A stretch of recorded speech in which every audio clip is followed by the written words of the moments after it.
Welcome, folks, to our podcast, Therapy on a Tangent. My name is Natalie, and this is my co-host, Zori.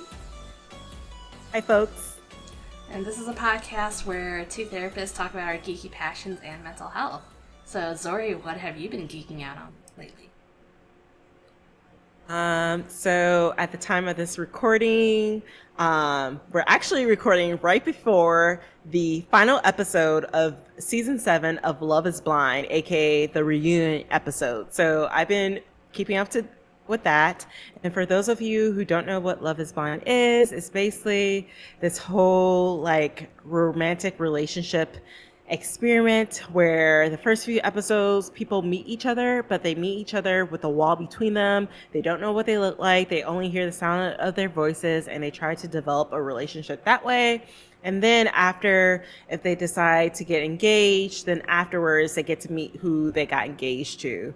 And yeah, like I said, this is like season 7 of the US version. There's also been other versions as well, I think in Japan, UK, South Africa, and maybe even Brazil, I think, as well. And it's just really, I don't know if it's because I'm a therapist now, that I'm so interested in the show to like just see like, how are these people interacting? How is the communication in these relationships good? And how is the communication in these relationships really bad? It's something that I'm always just like, oh my gosh, what's going to happen, type of thing. And honestly, there's always some drama every season, but yeah, this season is season 7, and I don't want to get into any spoilers, even though by the time this episode comes out, it'll probably be like weeks after. But anyway, it's just really interesting to watch these different relationship dynamics, not only as a viewer, but also as someone who like has some insight in terms of like couples and family counseling as well. And the one thing I'm always like, oh my gosh, like just communicate.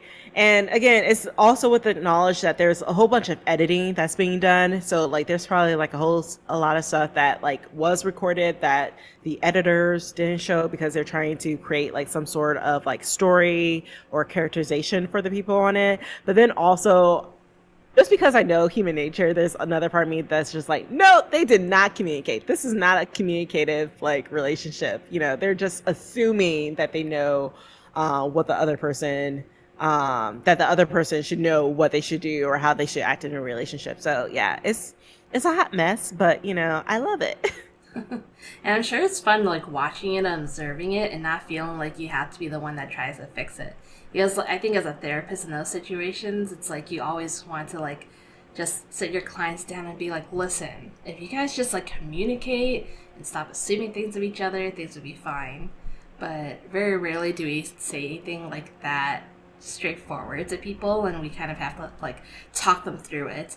But like when you're just watching it on the show, it's a lot more fun because it's like I'm just kind of watching all the drama unfold and don't feel like I have to do anything about it. Yeah, exactly. It's a nice little like pull away from the day to day in terms of what we had to do as a counselor. But yeah, Natalie, what have you been into? I haven't been doing a whole lot of stuff lately because I actually got a new kitten in our house. And so this is in addition to our senior cat that we have. So our cat, Loki, I want to say he's like 14, 15. So he's kind of an old cat. Mm-hmm. He's just kind of chilling, doesn't really want to do a whole lot. Like, he's still kind of active. He'll still like run around and stuff, but he doesn't really care to play or anything. He just likes to like nap. And then we got this 3-month-old kitten, and her name is Neptune, and she wants to play all the time. So all that I've been doing is watching these cats try to like figure each other out. And I can't tell if like, do they hate each other or do they tolerate each other? Because for sure they don't like each other. At the very least, Loki doesn't like Neptune. Oh, so sad. Neptune's just this little baby, and she's like, why don't you want to play with me? And Loki's like, I just want to take a nap, leave me alone. So I will admit, in our master's programs, when we were in the same cohort as students together, because spoilers, if you didn't know, Natalie and I, that's how we met. I remember you showing me a picture of Loki, and I think that was the first time I ever saw a cat on a leash before, like a cat being walked outside. I was like, what? What is this? Yeah. So, are you walking Neptune outside as well, or is she too young? So we're trying, but she's a little bit more of a spitfire. So I'm afraid because she's also so little. She's like probably this big. Um, I'm afraid that she's going to like get out of the harness and just like make a run for it. Whereas I think Loki was like one when we started like leash training him on the harness. Hmm. So it was hard for him to slip away. But Neptune, she's just so small. I don't know if we can keep her on there. We have taken her to PetSmart once, and that seemed okay. But I don't know. I'm afraid of her just like getting lost. But the goal is to have her be an adventure kitty, so that she can like go on car rides with us, maybe go Hmm. camping. Who knows? Because Loki is definitely over that in this point in his life. Like Loki doesn't even want to go for walks anymore.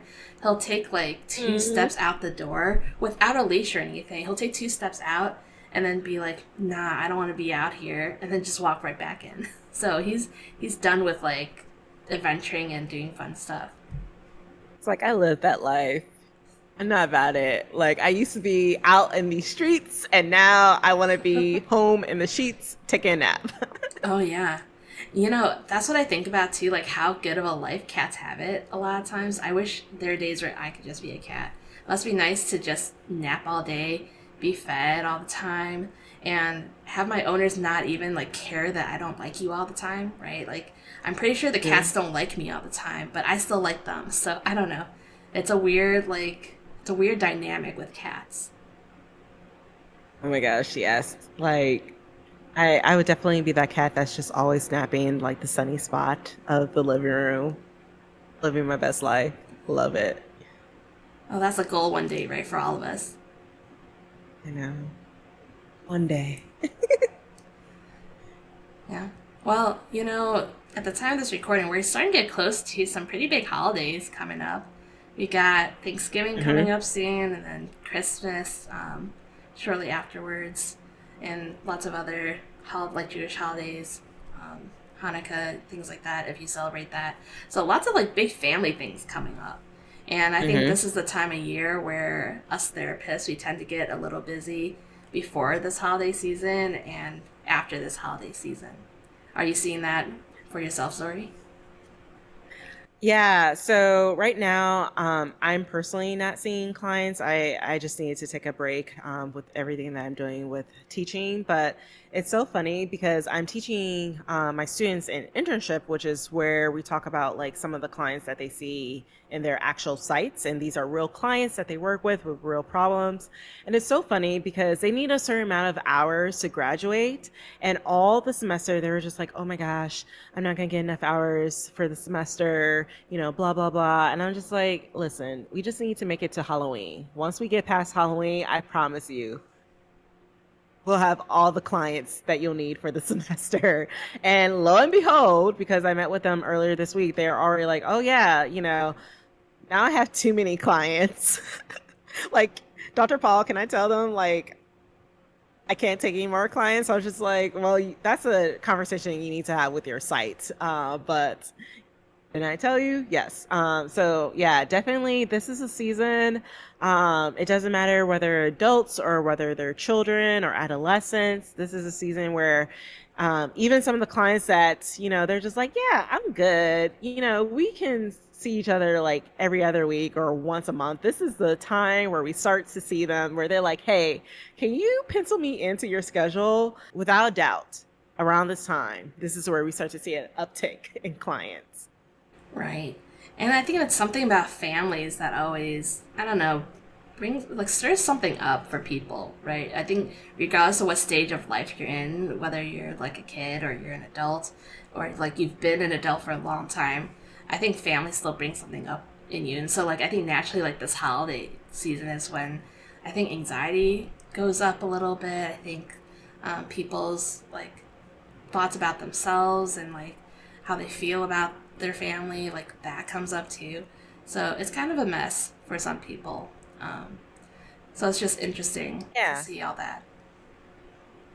And I think also holidays are a time that for some people is also like a grieving time because maybe some of the people that you used to spend these like very cherished family time together are no longer with you for a variety of reasons, either because of like death or just because of um like tension within the family. It can be a very hard time for the clients and the people that we serve. And though it would be great if things are all, as they are in Hallmark movies where everyone's happy, everyone comes together. Oftentimes, for a lot of our clients, that's not how their holidays are. For some of our clients, like you said, there's a lot of family tensions, and then some of our clients are very alone during this time as well. And I think it's great to see in media these days, we are seeing more shifts in what real family dynamics look like. And it's not just that Hmm. picturesque, like Hallmark movie that you normally see. Like, you don't just see the idealized families during the holidays and things like that. We're starting to see like real family dynamics that show up. Like, one of the movies um, that come to mind pretty immediately is Encanto. And Hmm. just because that movie just follows an entire family, we get to see like how everybody interacts with each other. Um, so for those of you who haven't seen Encanto or don't really know much about it, it follows this family and they are blessed with like these gifts that they receive, these magical abilities. So each family member, like during a certain like age, they come to this door and then the door lights up and then they open the door and then their gift is revealed. So that's when they inherit kind of like a magical power, and then those magical powers are used for good things to like help the community, to help the family, and things like that. And it's a time where the entire family gets together and celebrate because it's like almost another coming of age thing where it's like, oh, you reach the age where you could use your gift for great things and we're going to celebrate as a family.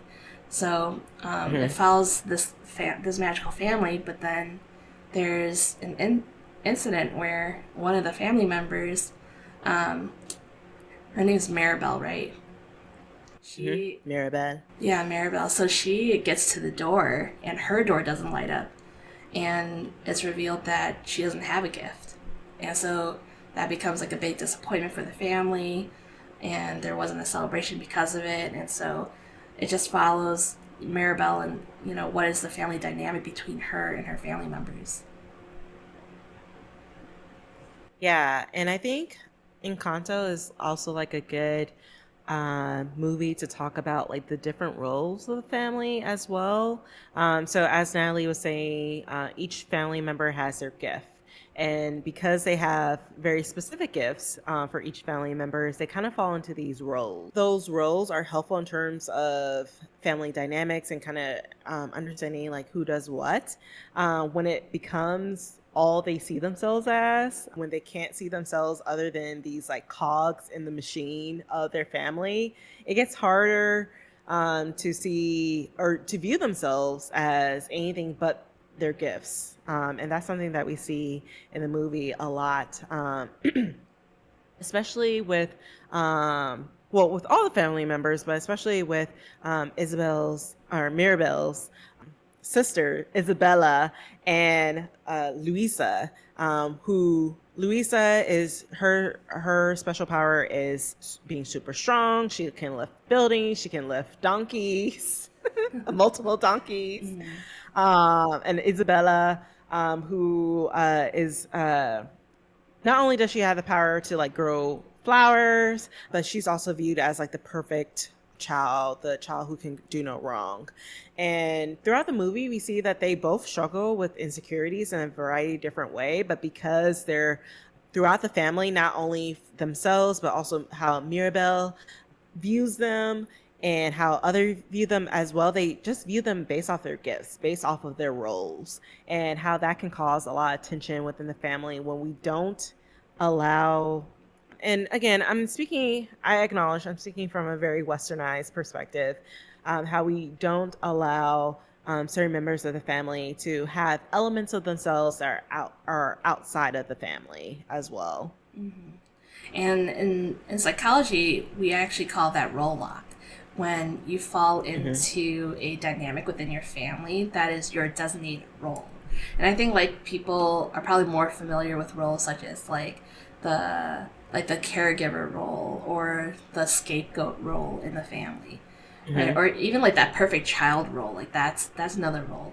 And so when the expectation is that you're always going to be like that, then your family members is always they're always going to treat you like that, and so then you get stuck in that role because not only do you feel the pressure to perform that role, it's also expected of you, and the family dynamic builds on top of that.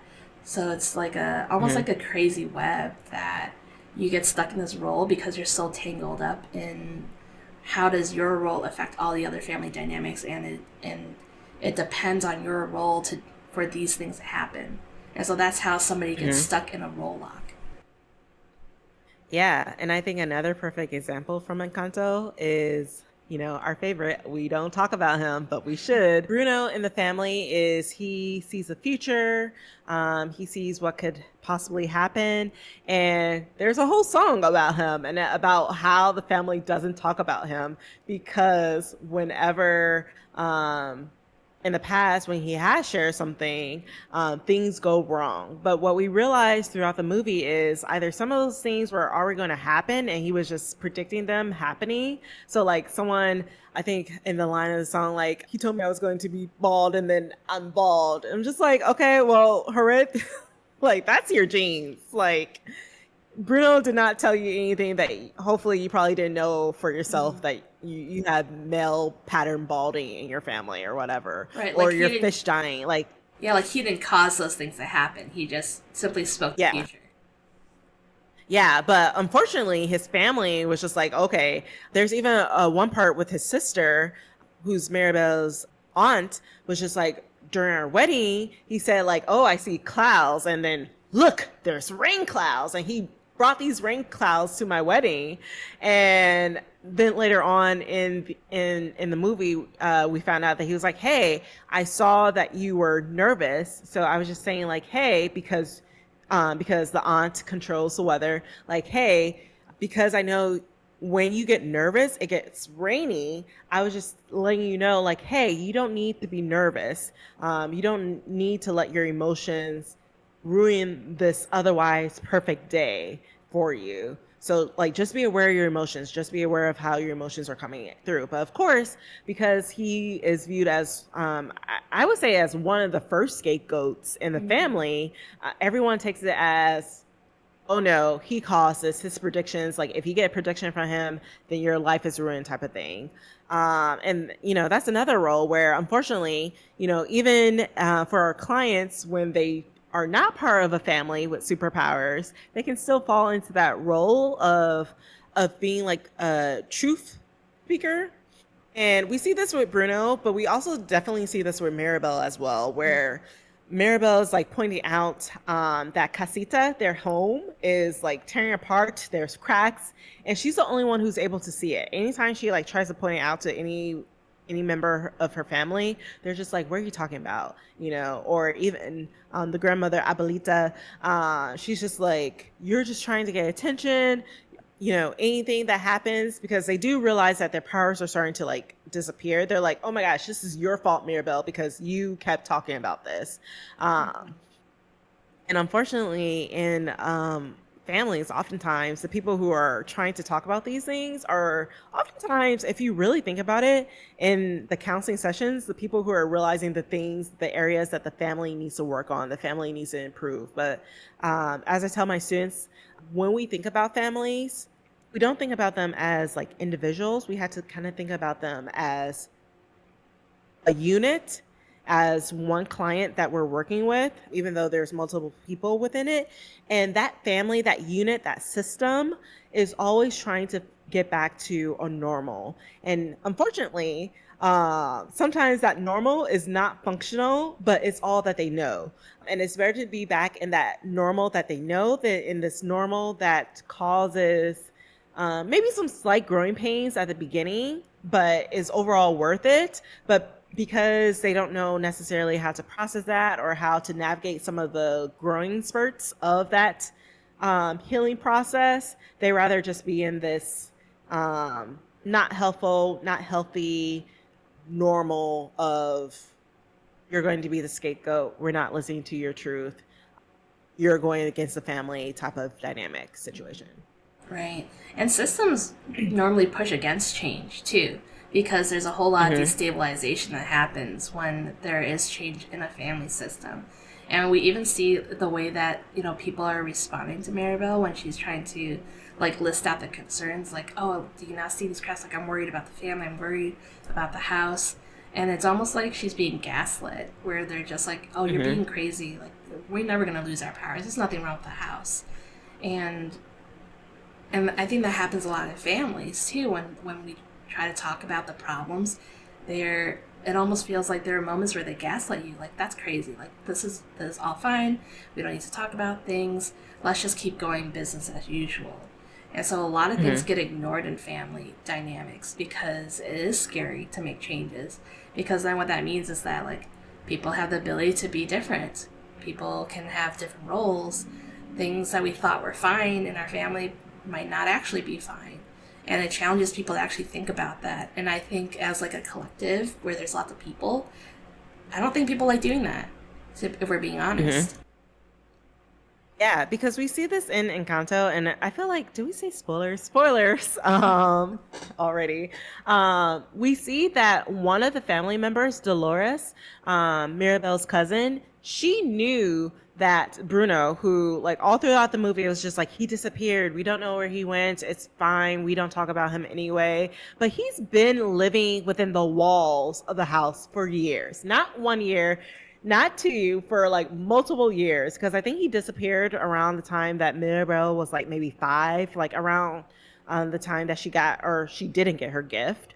And he's been in the walls for years, and it's just like here's another person who realizes, like, yeah, there is something wrong. There are aspects of this family that are not great. And Dolores herself is, you can view her as like a secret keeper of the family, someone who holds in all these things and maybe even is even aware that all these things are happening that are not great, but she still doesn't speak up about it. And that's like one funny thing about Dolores is like when you listen to her, her voice is like very low for most of the video. She speaks in kind of like a whisper. Even in the song where they're not talking about Bruno, she's like even whispering her lines kind of a little bit. And even though she's like, yeah, hey, like, here's what happened. Here's like kind of the lowdown behind like our Uncle Bruno, still very kind of like a hush hush, not really going to side with Maribel, because I'm trying to keep like the status quo. Or maybe that's, reading a little bit into it, but that's kind of the impression gives. Like, she Mm-hmm. knows that Bruno has been in the house for years Right. and she has not told anyone. But that's a real dynamic, though, right? Because I think when we think about, again, going back to like psychology, there's in groups and out groups, right? And clearly the in group is the group of people who are saying like nothing's wrong with the house and everything is fine, because that's what the majority of the group is saying. And that group, that in group, is almost aggressive toward the people who say something contrary. And so it doesn't feel safe to say anything that contradicts the majority of the group. And so you have this in group that holds a lot of power in the family, and then you have almost like this out group, where there's still, some of them are still trying to not be too different, not stand out too much, because then that means that there's a risk of being Bruno, being casted out of the family, right? If you're on the Hmm. outside too much, you're going to get casted out. And so we can see that also with some of the family members, that like, what's the line that I toe here so that I still stay in the group and I'm not, I don't have that risk of like being thrown out of the family or being pushed out. Hmm. Yeah, and honestly, though we kind of see it from multiple family members, the person who we see it a lot from is Abuelita, who is like the matriarch of the family. She's the one who brought the gift to the family. And it's not until like later on where we realize that that gift came from a lot of trauma. She lost her home, she lost her husband, she had to raise three children by herself. And also, not only that, because that in itself is a lot. Getting over the grief of losing your home, getting over the grief of your husband, and then also raising three children by yourself, that in itself is a lot. But then also being someone in the community, because when she lost her home, it wasn't just her, it was like a whole community of people. But then being the person that the community looked towards because of the gifts that she brought, because of the gifts that protected their valley and stuff like that. And on one hand, and this was like really funny, or not funny in a haha way, but I remember when Encanto came out, there were so many things, so many thought pieces and stuff like that, or like people's opinions on TikTok, on Twitter, on Instagram, and stuff like that about how Abuelita is like the bad guy. She's a villain. She's evil. Some people were just like, "Oh my gosh, she's horrible," those type of things. But what we're really seeing is the start of generational trauma with Abuelita, and we're kind of starting to see how that plays out throughout the generations, and how for the most recent generation, which is Mirabel's generation, how that is playing out, where one, you have someone like Mirabel who is scapegoated, who is viewed as a problem of all the issues, even when she's the one who's trying to fix the problems, how her sisters feel like they had to be perfect, how they feel like they had to have responsibilities. We don't see so much from her cousins who are in the same generations, but we can kind of assume that that's the same for them as well. And then also, again, we see with her parents and with her aunt and with her uncle, how also there's a similar aspect of the dynamic that's happening between Abuelita and Bruno, happening between Abuelita and Mirabel as well, and how that is playing throughout the generation, how that's playing throughout the generation. And one thing that I really love about Encanto is it's like one of those like media that I can use with my students. For the most part, most of them have seen it. I realized last year there was like one student who hadn't seen it, and I was just like, "You're the student who I would think had saw it," but they're like, "No, I haven't seen it." I was like, "Okay, I'm gonna have to." We're gonna have to rectify that, but Encanto is such a good movie to do a lot of different things in regards to generational trauma. And one of the things that I like to do personally as a therapist with family when I'm talking to clients about family is a genogram. I just love it. And so, for those of you who don't know, genogram is basically like imagine like a family tree picture, except for not only are you showing like how people are related and like maybe like their birth date or any like death dates and like marriages and stuff like that, but you're also showing like the relationships. Like, not only like, oh, this person is like a cousin or sister or brother, son, sibling, child, or whatever, but you're showing like actual relationships. Like, this person doesn't like this person, or this person had a lot of tension with this other person in the family, but they made up and now they're close. Or these two family members are really close. These two members are really distant. These two members or multiple members don't talk to each other. And Encanto and the Madrigal family is such a really great example of not only family dynamics and generationally, but again, as I said, like the generational trauma. And if sometimes I have my students do genograms on Encanto, so we can start showing like, okay, which family members are close to each other, which family members have some tension, and a genogram is a good tool not only for clients to like see those patterns across generation, but also for counselors as well to just understand what's going on with a family, especially when sometimes you can't bring in the entire family into a session for a variety of reasons. Either they're not able to, maybe they're not geographically all in the same area, but you can still do a lot of good family work even with individuals.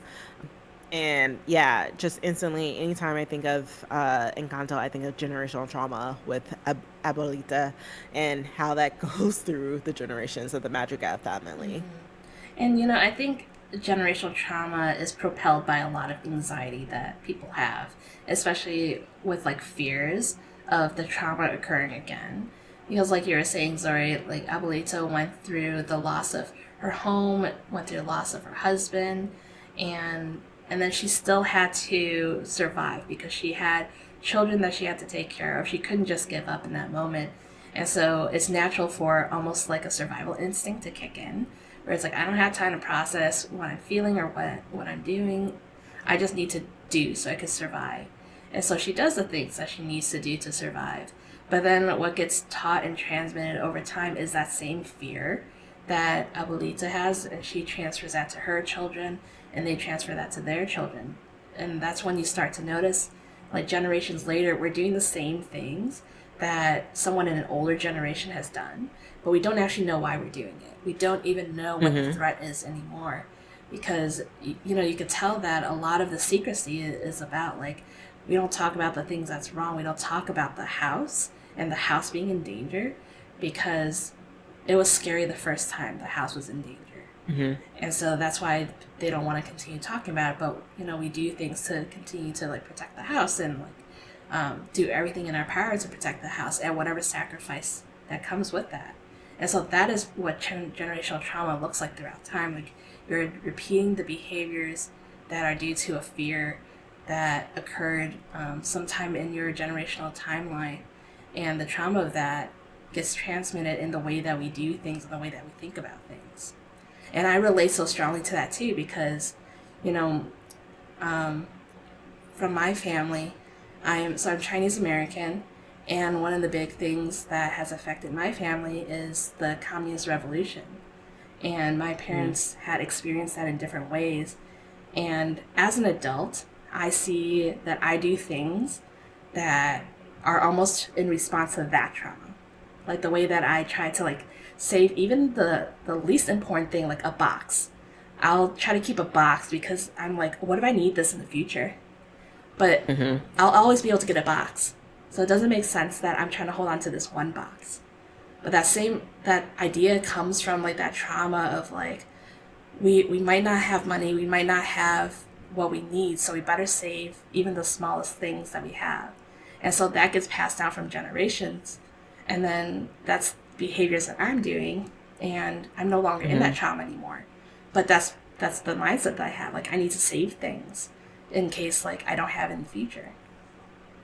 And yeah, I mean, part of doing the work is like realizing even where this trauma comes from. And we see that in Encanto, where like after Abuelita shares that information, Mirabel's able to fully understand like why Abuelita is the way that she is.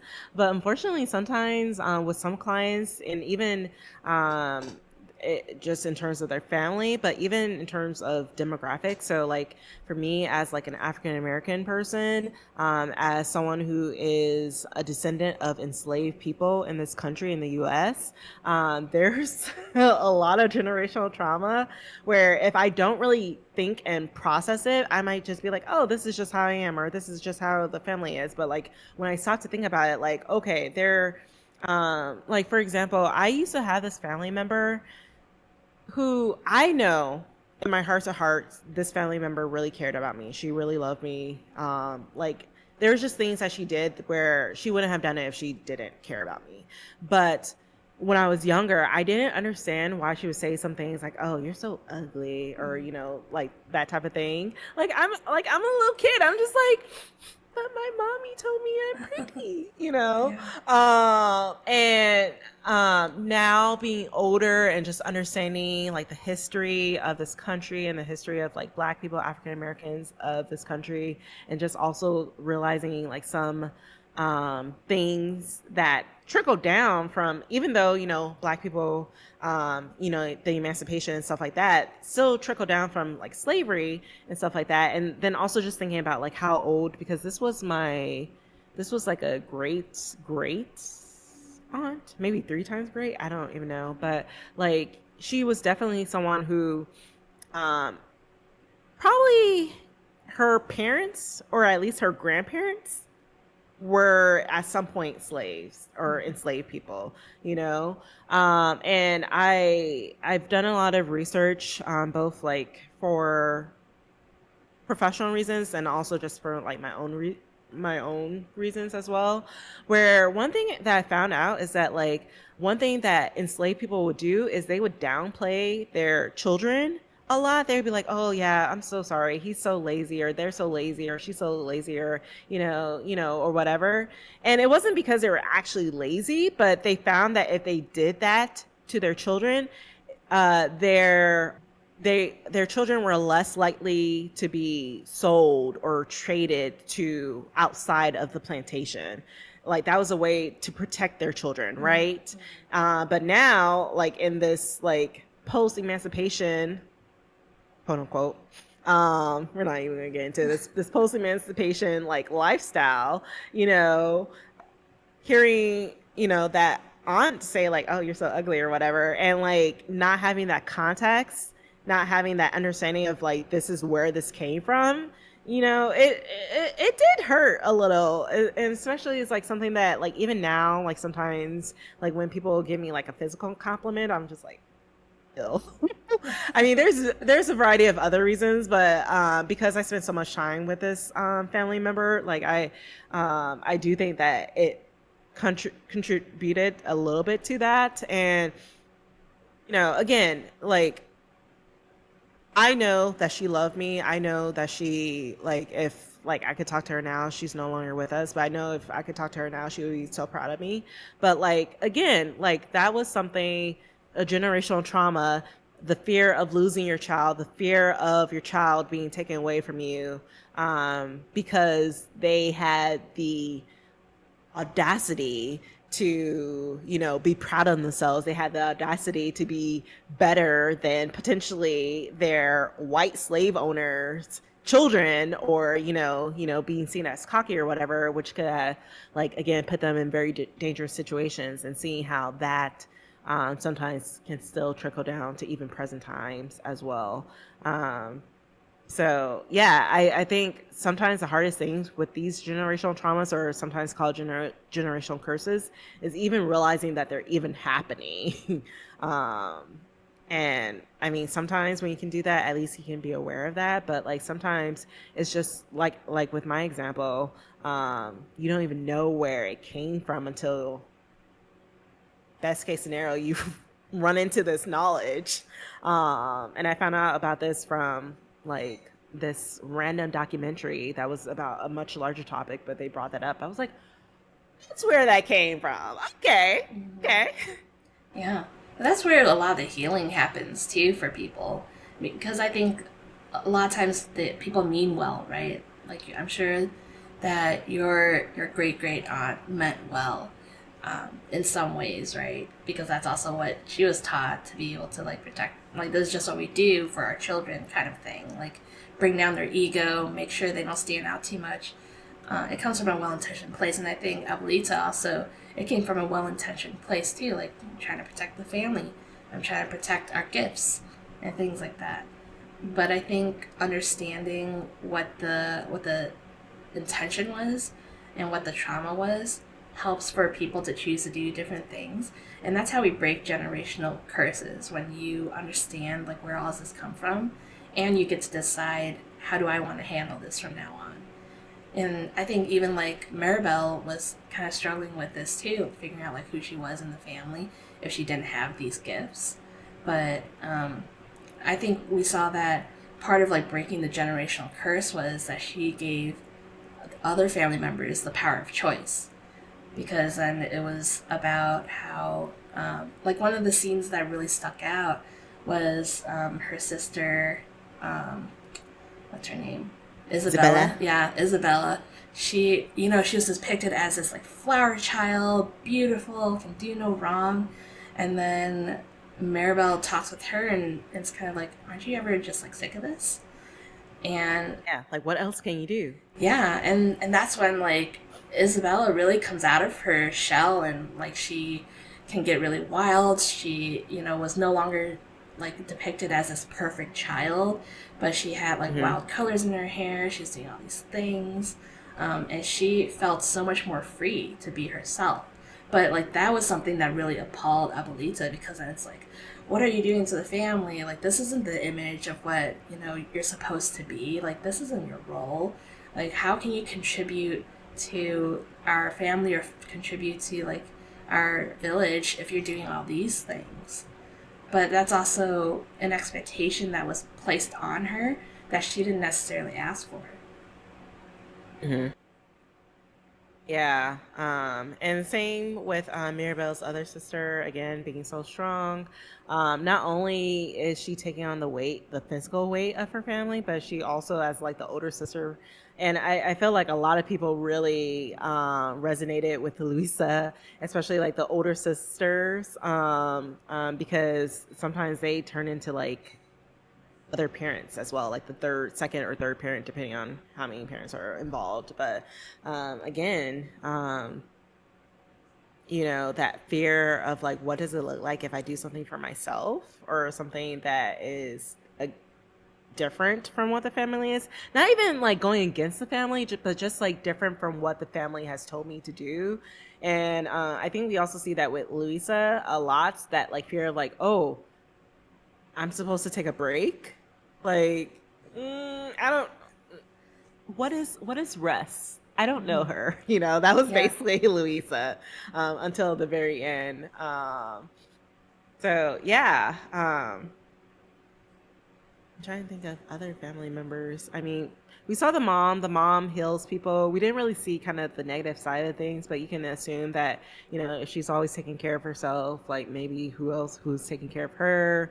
The aunt is so moved by her emotions, which isn't a bad thing, but because of that, I do think we see a little bit of people just like, oh, there she goes again, you know, her wild emotions. She can't control it. Like at 1 second it's rainy and the next second it's sunny. Like, I feel like they kind of play her, like minimize her, Mm-hmm. um, or like minimize her emotions or like how much she feels, and kind of instead of realizing like, okay, what's causing you to feel these emotions, it's kind of just like, hey, you're causing it to rain, stop that, don't do that, um, so yeah, there's a lot with Encanto that you can talk about in terms of family dynamics. But there's another Disney movie that we're talking about as well that came out recently, or at least around the same time as Encanto, that also talked about family dynamics as well. And I think you were telling me, Natalie, that this one was your favorite, or like one of your favorites. Yeah, this is definitely one of my favorite movies, and it's Turning Red. And I think part of it too is like it really resonates with like my childhood, my heritage, and things like that. And so that's why I really love this movie. I felt really seen. Um, Mm-hmm. but I think part of it too is also like the family dynamics that are in this movie is so real. Like I feel it on a very personal level. I've watched it several times, and I still have yet to not cry during the movie. And I'm sure that's the feeling lots of people have. But Turning Red is another coming of age movie where our main character May, um, she's grown up, she's going through adolescence, and she gets her period, and what that triggers is that she turns into this like giant red panda. And that's because her emotions start to kind of go all over the place. Like she starts having these big emotions, and so when she has like big emotions, then she turns into this red panda, and it's actually a secret within the family that that's just what happens to the female members of the family, but they don't talk about it Mm-hmm. until like they get to that stage. So she wasn't even prepared for this to happen. And then the whole movie is just her kind of wrestling with the idea of like who is she supposed to be. She needs to control her emotions so that she doesn't turn into this red panda. And then at some point they're able to like do this ritual so that it seals the panda away so that she doesn't have to turn into this red panda anymore. But it definitely shows a lot about the family dynamics that occur within her family too, because we do meet um, her grandmother and some of her aunts, and how they treat her mother, and then in turn we see like how her Mm-hmm. mother treats May, and we can see how there's almost like this struggle between like the traditional and trying to stick with the Mm-hmm. traditional, and also trying to be more, I guess, like independent, trying to be more like yourself instead of having to just be like that traditional version of what you're expected to be. Mm-hmm. Yeah, I really like Turning Red as well. There's just so many elements, and like even if you can't necessarily relate to some of like the cultural family dynamics of it, I still think there's important things like growing up, puberty, and then also another element because like May is the member of the family who embraces her panda. Like her aunts, her mom, her grandma, they still kind of like they're like, it's part of us. We're gonna at least acknowledge it and maybe like heal it, but like we're still not gonna necessarily just like walk out as pandas, you know. And May does that, and she does that like, you know, this is part of who I am. And even in that movie, we get that part where she's like, you know, maybe panda ears, panda tail, but like girl, you know, kind of situation. And I think similar to Encanto, it has that generational element of Natalie and I were talking beforehand about like generational trauma, but more so maybe generational burden in the show or in the movie. And also, as Natalie was saying, like the balance between traditional and new. But also, and this was a thought that I just had, Natalie, so sorry that I'm going a little off script, but um, again, when we look at the movie, especially towards the end, there's a scene where the first woman in their family who became a panda, I think it's explained that she became a panda to like protect her children or something like that, or protect her family. And it, again, it was something that she did to protect her. It's something that she did to protect herself. But like somewhere along the line, her family members viewed it as like something inconvenient. And I think sometimes, and even in different cultures, there's the element of this is the part of the culture that's traditional that we want to keep, and this is a part of the culture that's traditional that we don't want to keep for a variety of reasons, either because of colonization or just because of maybe trauma or stuff like that. But I think it's really interesting where it's not only this is the way things have been done, we're going to continue to do it, but like we're going to continue to do these things, but this one thing which is like embracing the panda, no, we're not about that. And I think that's also really interesting in terms of thinking about generational burdens and how even denying that part of yourself, I guess you could say in Turning Red that like authentic part of yourself, even if it's a little bit weird, even if it's a little bit strange, can also do a lot of damage generationally through a family as well. Yeah, and we could see that as it was an expectation to get rid of that panda part of the person. And I guess we can kind of understand, you know, from like the family cultural perspective. I think there is an expectation for women to be, you know, the good daughter, to be the calm, docile kind of woman, to be Mm-hmm. elegant and things like that. And if you're a red panda with emotions all over the place, then that's no longer fitting that image. And so it feels Mm-hmm. almost like the expectation is that you have to let go of those parts of yourself so that you can conform with what we expect from you as an individual, what you're supposed to grow up into. And I think that's such a tough thing because I think this actually happens a lot in with people who come from immigrant family backgrounds, Mm-hmm. right? There's this struggle between the values that you hold, because especially if you come from a collectivistic culture where the values are all about um, being the same or being part of a community and abandoning your individual self, then it comes into direct like like friction with this Mm-hmm. Western culture of individualism. And so Mm-hmm. when people who grow up as children of immigrant parents in a Western country, it brings up this challenge of values because you're growing up with these values of like you should be independent, you should be able to do things on your own, be your authentic self, you know, worry about yourself and not other people. Whereas there may be collectivistic cultures where it's like, no, we have to worry about the group. You know, it's not just about you. Mm-hmm. We have to focus on the collective. And so you have to, as an individual, you have to decide for yourself, like what values do you hold and which ones do you not resonate with and you let go of. And we see that that's sort of what May is going through too. She's trying to figure out like which values do I still want to hold on to. You could tell she's still very proud of her family and her cultural heritage, but Hmm. the parts where she is required or expected to let go of her authentic self, that's something that she does not agree with. And so then she chooses to hold on to that part of herself, which is different from the rest of her family. And I think it's hard for her family to just accept that May has challenged the expectation that they've always had of her and the expectation for Hmm. her to be this certain way growing up. Yeah, and definitely that's something that in the work that I've done with like clients, especially clients like you said from like collectivist cultures, Asian American, who I'm working with, and especially if they are what is it? First generation is you weren't born in the U.S. but Mm-hmm. you grew up in the U.S., right? First Um, generation is if you're the immigrating family. And okay, then there's also 1.5 generation where you may have immigrated here as like a adolescent, but okay. you spent most of your time in the Western country. And the second generation is Hmm. that you are fully born into that Western country. Hmm. So, at least from as far as we know, I think May is the second Mm-hmm. generation.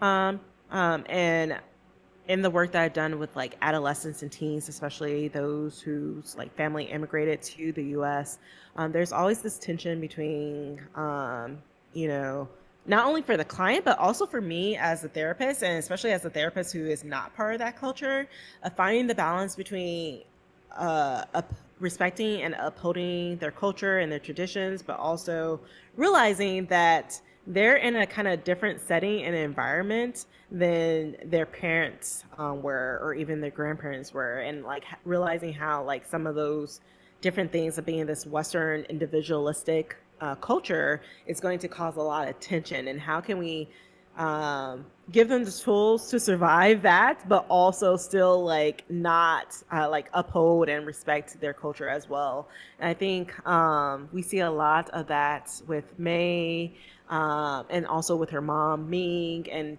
we kind of see how like, especially towards the end, how May has navigated that a little bit better than Ming has, um, and especially in terms of just being your most authentic self. And again, I can't resonate to this movie the same way that you do, Natalie, but I do think about this movie in the sense of like, growing up, I feel like in this country, but also sometimes even in the Black community, there's this expectation of like, what does it mean to be grown? What does it mean to be an adult? And sometimes, we have friends, people that we know who have like kids, for example, at this point. Some of them have had kids for a while. Some of them are like teenagers. So I'm just like, whoa, where did the time go? And it's just so funny because it's like they're like, oh yeah, I gotta take the kid to like soccer practice, school, whatever. And I'm just like, here I am playing Animal Crossing or Stardew Valley. And not to say like, oh, I'm better than them or they're better than me because of whatever, but just like this idea of like what adulthood looks like. And I feel like unfortunately, and to be fair, like when you have responsibilities like kids and or even a partner, there are going to be some like things that you need to adjust and compromise on. But like just because you're an adult doesn't mean that you stop being fun, doesn't mean that you stop loving what you like, You can still enjoy those things. You can still um have love for that inner child within you. Or I guess in the case of May, her inner panda, Mm-hmm. and still move in a healthy way throughout adulthood, throughout growing up. And I don't know, that's just something that I think of when I watch Turning Red. Again, as someone who's not Asian or Asian American, just thinking about like, this says a lot about like growing up in adulthood and kind of just like, there's just, I feel like there's just this expectation that like at this age you should be married and if not married, at least have kids. Or, why are you playing video games? Why are you excited about video games or getting new plushies or whatever? I'm just like, because I like it. It's not harming anyone. It's not harming. I'm still an adult. I still had to pay bills. I Hmm. just filed an amendment for the first time, a tax amendment. I was like, oh my gosh, this is adulty. It's such an adult thing to do. Uh, I know. I need to get that money back though. And it's like I'm still an adult. I'm still, doing a job, still being successful, but like why does my adulthood have to fit this certain narrative, fit this certain expectation? So that's just something that I think of with Turning Red, and then just also kind of thinking about like generationally, like this expectation, and especially and there was this post the other day. Apparently, it's been like 50 years since this law came into play where women could finally open up their like own bank account, their own credit cards without having to have a man sign on. And I was just like, wow, 50 years. Like I knew that it was relatively recently just because of like stories that I've heard from like my grandmother and stuff, especially like, stuff like that. But I was just like, wow, 50 years. For some reason, I thought like at least 70, maybe even 80 years. But like, and that in itself, thinking generationally, you know, um, there were some times I heard stories where, I think there was like one story where my mom, my grandma, and my grandpa were traveling, and my grandma asked my grandpa for like money, and like that wasn't the whole point of the story, but it was just like it was just like a detail that I was like, wait, why did you have a job? Why did you have to ask grandpa like papa for like money? Like my grandpa would have given her the money. That's not the issue, but I was just like, wait, don't you have your own bank account? Like why are you asking this man who I love, but this man for money? Like make it make sense. But again, generationally and historically, that wasn't a thing. Like, there was laws for that where you had to have like a man sign off on a credit card. And I'm just like, could not be me. Yeah. Also, I don't know who I would have to sign off on it. Like, I don't have any like close male cousins or family members, so I guess I would have to have a friend or something. Maybe I go down to Chicago and like be like, Natalie, get Jeff to sign this for me. Yeah, but I think that's a good way to frame like where some of our expectations come from too. It's not just like from family, but societal, and also society informs what we think our lives should look like as adults. And this is something that comes up a lot with working with my young adults because they'll always talk about, I should be doing this, I should have gotten a job already, I should have, found the person I'm going to marry, I should own a house already. And then I always have to slow them down and ask them, like, who told you you should be doing these things? Right? Because the expectations of other people in society doesn't matter because they're not living in your shoes. And I think this is something that we see a lot in family dynamics that also get transmitted that makes it really hard for people to think about themselves as people and what they want because the only thing they've ever been exposed to is the expectations of their family and the expectations of society. And like, you know, Mm-hmm. even with like going back to Encanto, like Maribel, the expectation was that she was supposed to have a gift. And she comes from a family where everybody's gifted. Everybody has these powers that could do good in the world. And so, like, when you fail that expectation, it's like, well, then who am I? And I think Maribel Mm-hmm. has that almost like identity crisis moment. It's like, well, who am I outside of like my family when I don't have a Mm-hmm. gift like that? Um, and I think that's also really stressful for people because it's what if I'm not born that way? What if Mm-hmm. I have like learning disabilities? What if I'm not as smart as my siblings? What if I'm not as strong as my siblings? Then what Mm-hmm. happens, right? And so I think this is where it gets really tough because if we never challenge what our family had expected of us, we never think about who we can be and what do we actually want to do in life. And I think that's why we have a whole lot of adults in therapy right now who are just doing like soul searching and identity formation Mm-hmm. because they have no idea who they are outside of what people have told them they're supposed to be doing or who they're supposed to be. Um, And unfortunately, a lot of that is molded by our families. Like, as a child, Mm-hmm. you're probably told like, "Oh, you're such a smart kid. You're such a great like artist. You should do art in the future, or you should get into STEM because you're so great at science." And that already creates like this identity in you and an expectation that you've integrated that you don't even realize.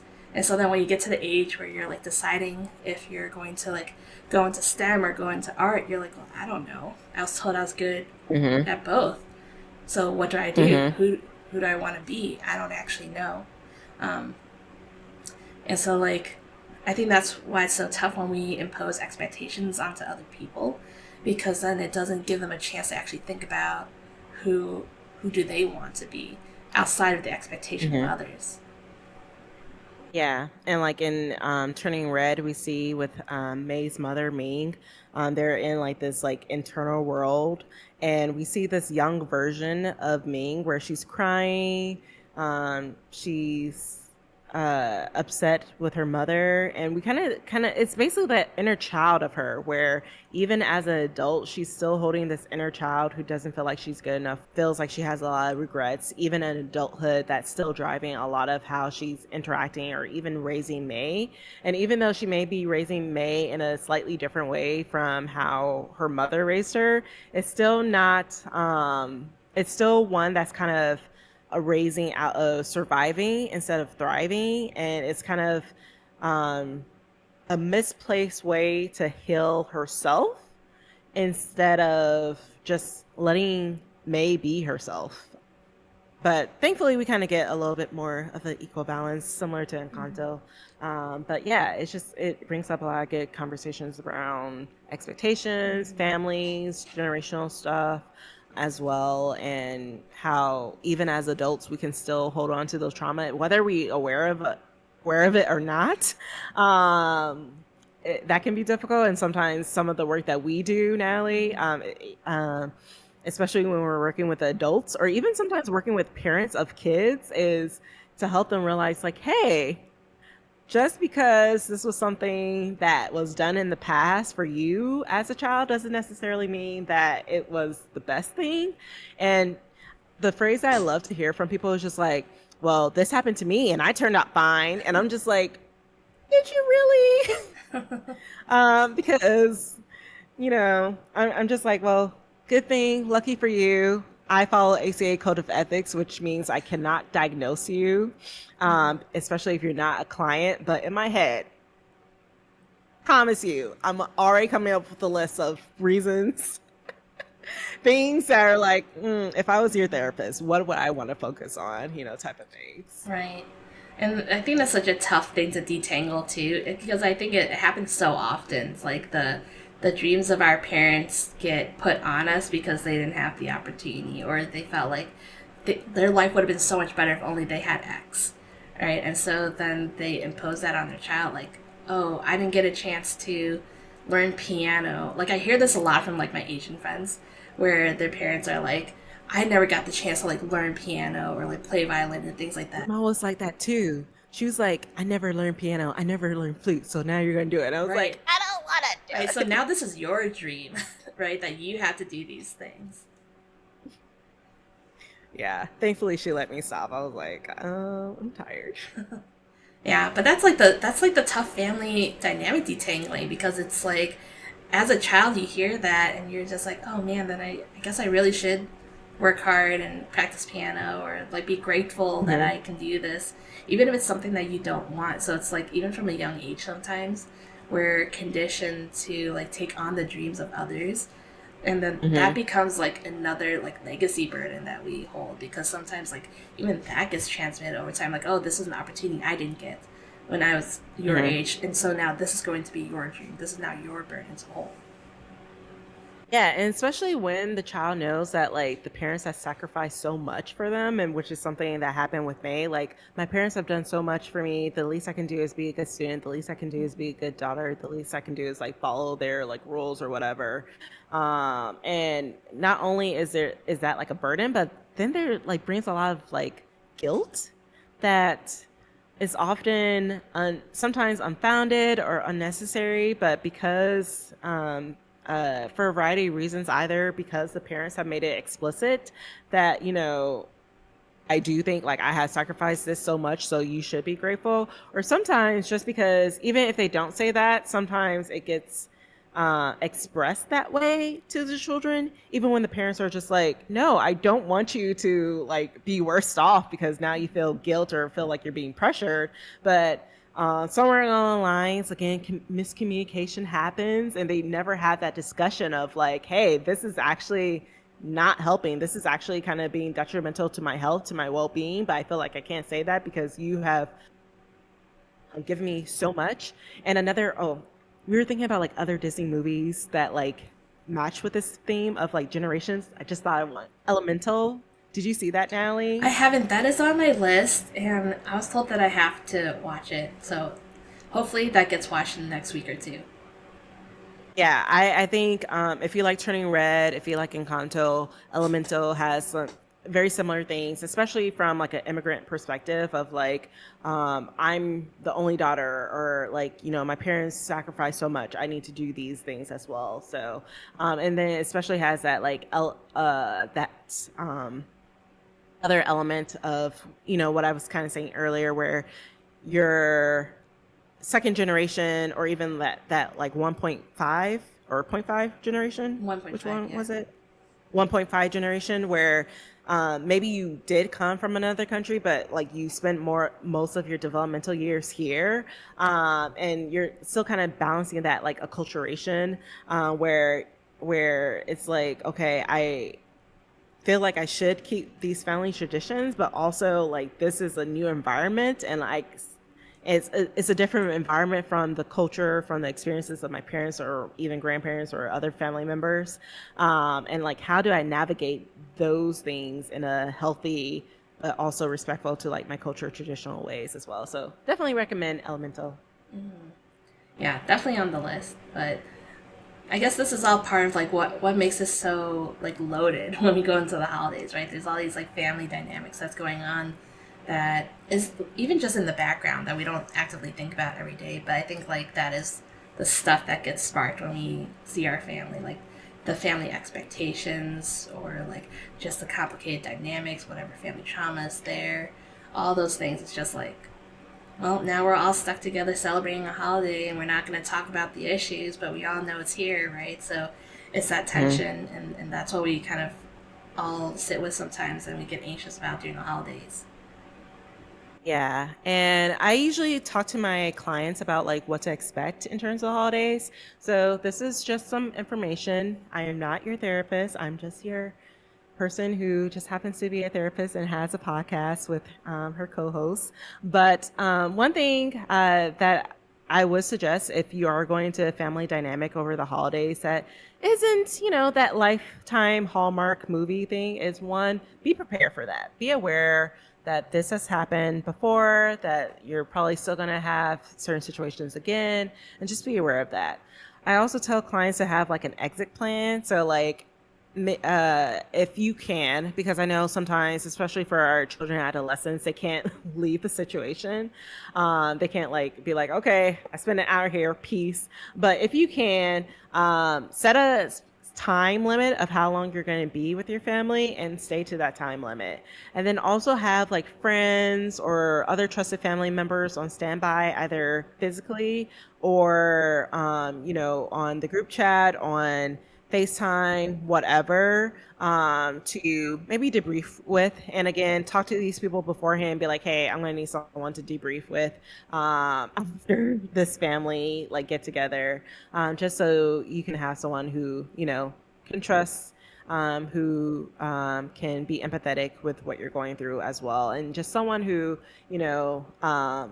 hopefully this doesn't happen, but if you are in a bad headspace afterwards, who can kind of help regulate you during that time. Again, if things are getting bad to where you feel like you're not feeling safe, then definitely, reach out to the proper resources and stuff like that.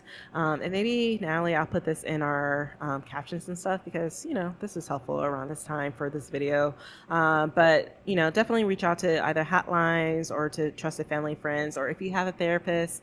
Um, one thing that I sometimes had clients do, they would be like, okay, so I need to make sure that we have something scheduled for after the holidays. So can we get that scheduled now? I know sometimes we just like play it by ear, but can we get something scheduled now? I'm like, yep, sure, let's do that. And sometimes I even bring that up for clients like, so we just talked about how you're kind of going to the Lion's Den. So maybe let's have a therapy session like a day or two after. How does that sound? They're like, yes, please. So definitely, if you have access to a therapist, if that's within your means, I would suggest, have that on standby as well. Right? Yeah. Great suggestion, Zori. Well, I think that's it for our podcast today. Thank you all for listening and joining us on this episode of Therapy on a Tangent. So if you like our content and you're on Apple Podcast or Spotify, make sure you rate our podcast and to subscribe to us so that you get the updates of when our next episodes come up. If you're on YouTube, make sure you like and subscribe also so that you get the notifications. And yeah, if there's a topic you guys want to hear about, definitely feel free to reach out to us and let us know. You can email us at therapyonatangentpod@gmail.com. We'll probably put that. Or if you're following, yeah. I was gonna say we could just put it somewhere for you to follow, or you can put that. Yeah, I'll make sure I do all the captions. I'll make sure to put that on the captions. And also, if you're following us on any of our socials, you can also DM us, slide into those DMs. Again, though we are therapists, we are not your therapists. That is not ethical for us to do. So please don't share anything, especially if you're in crisis with us. Unfortunately, all we can do is just provide you with directories of how to find a new therapist. But if there's a certain topic that you, or like a certain theme or whatever that you want to hear about from the pod, definitely do that as well. Yep. All right. Well, I'm Natalie. And I'm Zori. And until next time, stay on tangent, guys. Bye. Bye.